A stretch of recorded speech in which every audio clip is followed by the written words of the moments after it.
Hello guys, good evening. Welcome back to my channel Sourav নন্দিতার কুড়েঘর। আর আমি নন্দিতা। তো চলো আবার একটা ভিডিও নিয়ে চলে আসলাম তোমাদের সামনে। কালকে একটু ঘুরতে গেছিলাম।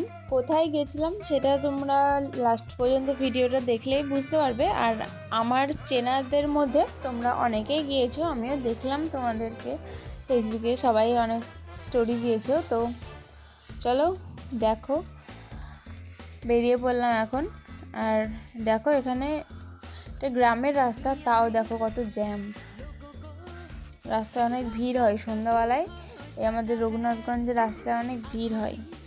তো তারপরে অনেকক্ষণ দাঁড়িয়ে থাকার পর আবার রওনা দিলাম। শেষমেশ গন্তব্যস্থানে পৌঁছে গেলাম। তো গাড়িটা এবার সাইডে রেখে চলো যাব। বলো তো এটা কোথায়? তোমরা কেউ কি গেস করতে পারছো এটা কোথায়? আমার বেশ মনে নেই জায়গাটা কোথায়, তোমরা একটু বলো তো। আর আমি এখানে প্রথমবার আসলাম।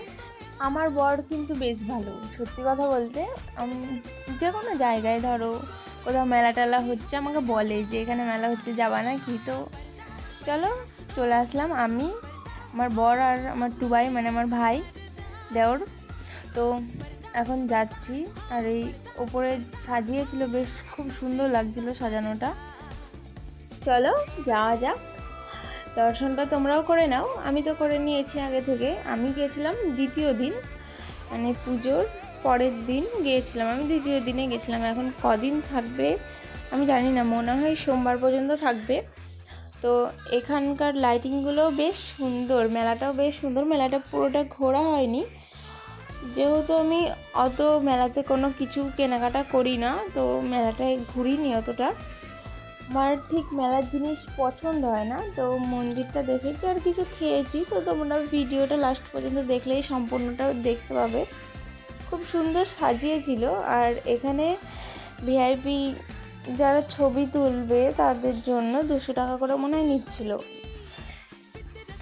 আমরা যেদিনকে গেছিলাম সেদিনকে বলছিল যে 200 টাকা করে লাগবে। তো তারপরে নিয়েছি কি আমি জানি না। তো আমরা তুলেও নি ওখানে। আর ভেতরের দিকে এবার যাচ্ছি মন্দিরের, চলো।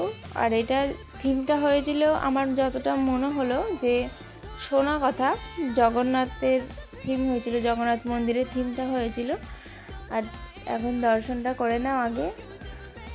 আদেও কি জগন্নাথের মন্দিরের থিম হয়েছিল? সত্যি কি বললাম কি না জানি না, যদি ভুল হয় তো তোমরা একটু ঠিকটা বলে দিও।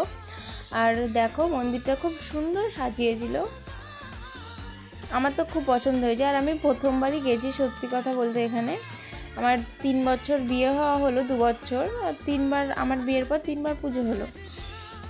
তো আগে সমস্যা থাকার কারণে আমি আসতে পারিনি। তো এবার অবশ্যই আমাকে ডেকেছে, তাই আমি আসতে পেরেছি। বলে না যে ভগবান না ডাকলে তার কাছে যাওয়া যায় না। তো আমাকে ডেকেছে বলেই আমি আজ আসতে পেরেছি।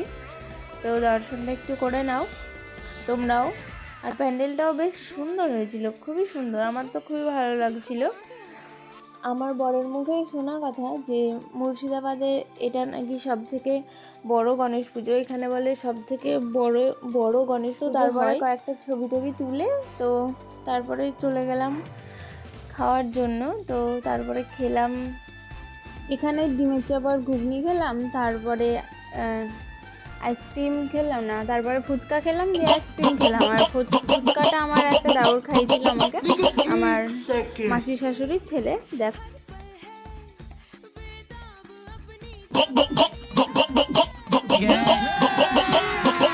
তারপরে নাগরদোলাতে চাপতে খুব ইচ্ছা হচ্ছিল, কিন্তু আমার বর ভয় পায়, ও চাপে না। তাই আমি একা আর উঠলাম না, টুবাইও বললো উঠবো না। তো তারপরে এখানে দেওরটার সঙ্গে দেখা হলো। দিয়ে দেওরটা বললো যে বৌদি চলো ফুচকা খেয়ে নাও। দেওরটা তখন ফুচকা খাচ্ছিল, আমাকে দেখে ওখান থেকে চলে এসে আমাকে বললো। তো আমি বেশি ফুচকা খেতে পারি না, আমি কয়েকটা ফুচকা খেয়েছিলাম। আর এই দেখো এটা মাসি শাশুড়ি, এটা দেওর। দেওর আবার লজ্জা পাচ্ছিলো যে হাট ভিডিও করছে। তো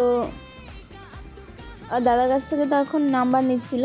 দিয়ে এ দেখো আমি এখানে ফুচকা খাচ্ছি। তারপরে আইসক্রিম খেতে খেতে বাড়ি চলে গেলাম।